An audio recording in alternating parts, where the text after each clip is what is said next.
We bring you breaking news this hour from Syria, where it is being reported that so-called Islamic State militants have entered the besieged Palestinian refugee camp in southern Damascus.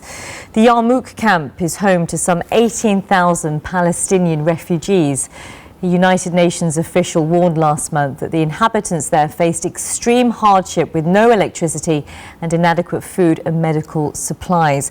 We're also now getting further information on this developing story from my colleagues at BBC Arabic, saying that a spokesperson of the Popular Front for the Liberation of Palestine in General Command in Damascus has told BBC Arabic that fighters of Islamic State and al-Nusra Front are now in control of most of al-Yarmouk refugee camp, which is of course situated south of the Syrian capital. The spokesperson went on to say that Islamic State militants, with help from the al-Nusra Front, stormed the camp from the direction of neighbouring Hajar Aswad district and entered the centre of the camp, where clashes are still happening as we speak near to the Palestine mosque. The same news was also confirmed by residents from inside the camp itself, who is speaking to Mahmoud Ali Hamed, a BBC Arabic producer who is currently trying to establish contact with them again, but confirming that the main faction fighting Islamic State inside the camp is now a smaller group who, alongside with 3 Syrian army militants, is doing their best to tackle the clashes that are taking place, according to the Palestinian sources and residents that we have. So on this breaking news then, confirmation we're getting from our colleagues at BBC Arabic and indeed on the Reuters and AP news agency that Islamic State militants have taken and stormed central parts of the al-Yarmouk refugee camp, which is home to some 18,000 Palestinian refugees in the south of Damascus. The news came that there were clashes today after members of IS fighters stormed into the southern side of Yarmouk camp from an area called Hajar Aswad.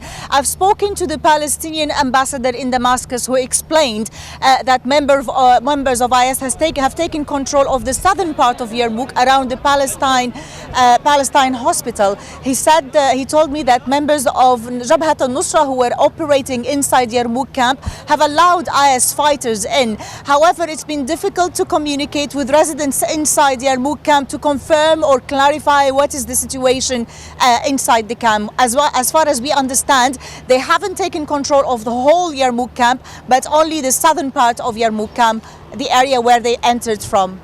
And we're also understanding from my colleagues at BBC Arabic, Lena, that the IS militants managed to get access and help to the camp alongside al-Nusra Front militants as well.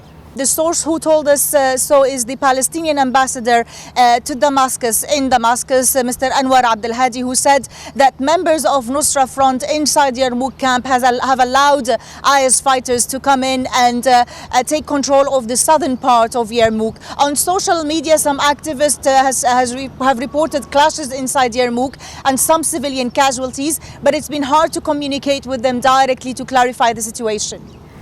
And Lena, this camp is home to some 18,000 refugees. What are conditions like at Yarmouk? Well, it's been dire conditions. The Yarmouk camp have been under siege for at least 2 years. There were a short period of time where the siege has lifted and some food was allowed in cooperation with the UNRWA, with the UN. The Palestinian ambassador just explained to me, saying that there has been a deal to allow assistance into the Yarmouk camp that was due to take place in the coming days, and he feared that this operation has taken this aid and agreement made to stop it for the coming days.